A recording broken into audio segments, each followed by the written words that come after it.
Kari Lake thought it was going to be a good idea that she ambush her Democratic opponent, Ruben Gallego, at the airport. So she wore a microphone, had her cameraman standing off to the side, filming her and Ruben, unbeknownst to Ruben Gallego. Kari Lake thought that she would pin him on the border, on fentanyl, on homelessness, and Ruben would get tripped up, wouldn't have any answers, and she would win the election right then and there. But boy, oh boy, did she underestimate Ruben Gallego. Before we get into the clip, I do want to say a quick thank you to Linda Meyer-Zimbelman for becoming a subscriber on Facebook. Linda, thank you so much for your support. We met once when you were actually still on TV, but never as a journalist. As a journalist, but well, look forward to it. I think we're going to have a great race. It's going to be a knockdown drag-out, and unfortunately, our border is wide open. You and Kirsten have had a lot of time to do something about it, and even the Democrats are upset about it, Ruben. I think there's a lot we can still do. We've been doing some good work. I think there's some common ground I could find on.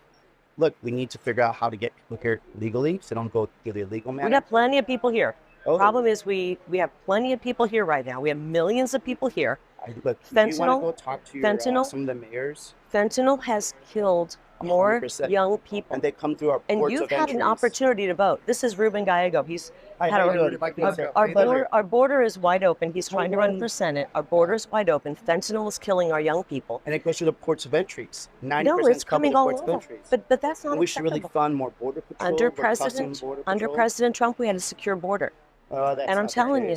But I look forward to working together if we can, and obviously we could have more conversations about this. I think it's well, we're going to have conversations. I think it's great that we could have a civil conversation too. Civil, absolutely, but you know what's not civil? People dying on the streets, and in your district, our state, in your district, our state. No, it's your district. You have the fastest growing homeless population in the country. There are veterans. Also has the fastest growing economy in the country. And this is our state. This is our problem. So you're okay. No, I had a solution for our homeless population. And I look forward to working. You did. And this guy wants to destroy our country. He really does. You have the fastest growing homeless population in the country, in your district. I've been bringing You've got veterans dying, and you're voting to cut veterans? That's absolutely not true. That is absolutely true. I just saw your vote in committee. PAC Act. I've worked as a veteran. I've received and I appreciate, thank you, good to see you. So, I appreciate your service to our country, but I sure wish that you'd care more about our border. We're a border state. I do care about the border. As a matter of fact, I will go down the border with you. Let's talk to the mayors. Let's get together. I'm glad that you finally are going down to the border because you've had a chance to vote on it. You've had a chance to vote on it. Look, let's go down the border together. Let's get the mayors together. They'll tell us about some really sane solutions that aren't just, easy answers, right? You know what was saying? You know what was saying? More border, putting up more border. Ruben. Ports of entry, helping out more background checks. Ruben, we have to finish the wall. You do realize Joe Biden. Not as simple answer. You do realize, yes, it is simple. Answer. You do realize that Joe Biden. There's a lot of things we do. We should do some border wall. We should add some more. You do realize that add some ports of entries. There's a lot of these to do, but just one thing does not answer it at all. You do realize that President Trump was on the verge of finishing the border wall. He was doing it without support. Right. We had three. May I finish? No. Or do you just like to interrupt? $50. You just want to interrupt? I believe it was only 50 miles, and Mexico was supposed to pay for it, and he never did. Mexico helped us immensely with tens of thousands of soldiers. Pay for it? They did not pay for it. Ruben. So let's be Joe clear. Biden, your hero, gave away $300 million in border wall materials for nothing. That is absolutely true. We're still waiting for Mexico to pay for it. You know what? But again, Mexico chipped in. This is something you and I can work together on. No, I'm not working together with you. I'm going to beat you. Let's go talk. I'm going to beat you. We're going to save Arizona. It's important to point out that the Daily Caller was started by Tucker Carlson. It is a right-wing garbage publication who originally published this video. That's why the bottom third there had a title that was pro Kari Lake. It says Kari Lake confronts her opponent.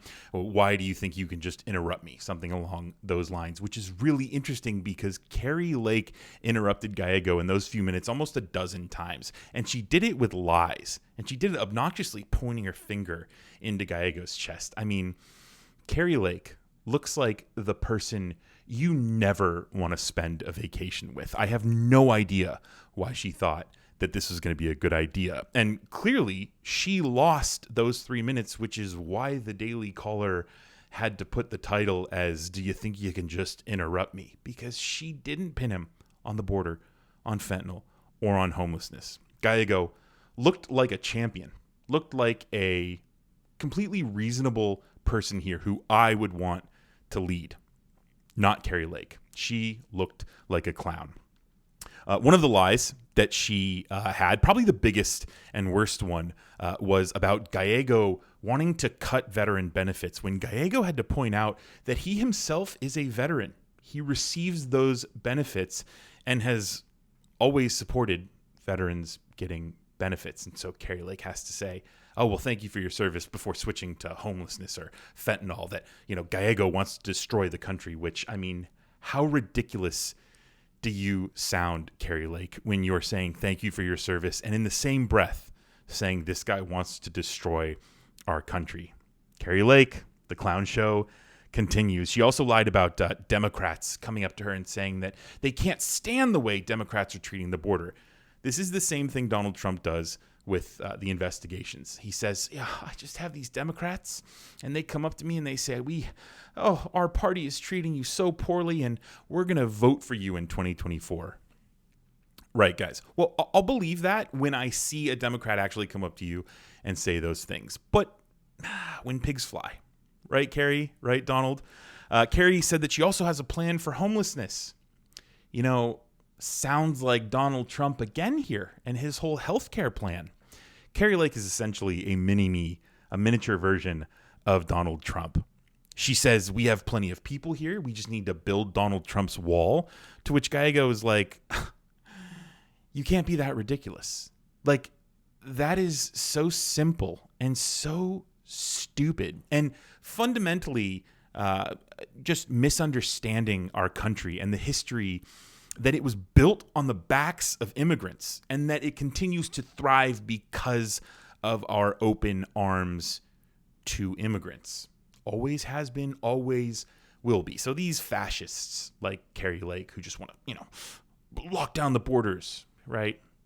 Complete joke, complete misunderstanding of our country. And then she just clearly says that she's not working with Ruben Gallego and that she's just going to beat him.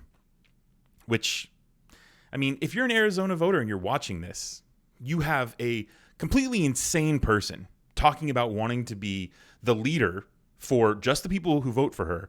And then you've got a guy who sounds reasonable, sounds like he'll listen to you even if you didn't support him.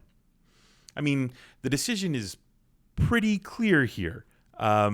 She also, again, she projects onto Ruben Gallego and talks about her wanting to build Donald Trump's wall, and then in the same breath says that Ruben Gallego is just, Joe Biden's pawn.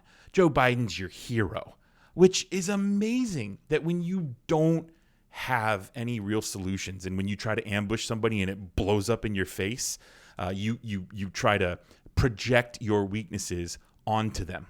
Right? It's what Donald Trump does. It's what Kari Lake is doing here when she says that, we need to build Donald Trump's border wall, but, you just want to do what your hero Joe Biden wants to do. And Gallego's response is again like, he sighs, kind of like, come on. You are so ridiculous. Like, any reasonable person watching this thinks you're a clown. So what I wanted to do is I wanted to talk about Ruben, and I wanted to point you to his website where you can pitch in just a few bucks to help Ruben beat back Kari Lake, because all in all, that's what needs to happen here. We need to show, people in Arizona need to show the rest of the country that they're not going to fall for Kari Lake's bullshit, and that we don't succumb to these fascist wannabes who simply want to rule. They don't want to govern. So if you can, go pitch in a couple bucks for Ruben Gallego. I'm going to pitch in $10. Ruben, man, good luck to you. Beat down the clown show that is Kari Lake. Put her into the dustbins of history as a complete and utter loser and failure. Good luck, Ruben.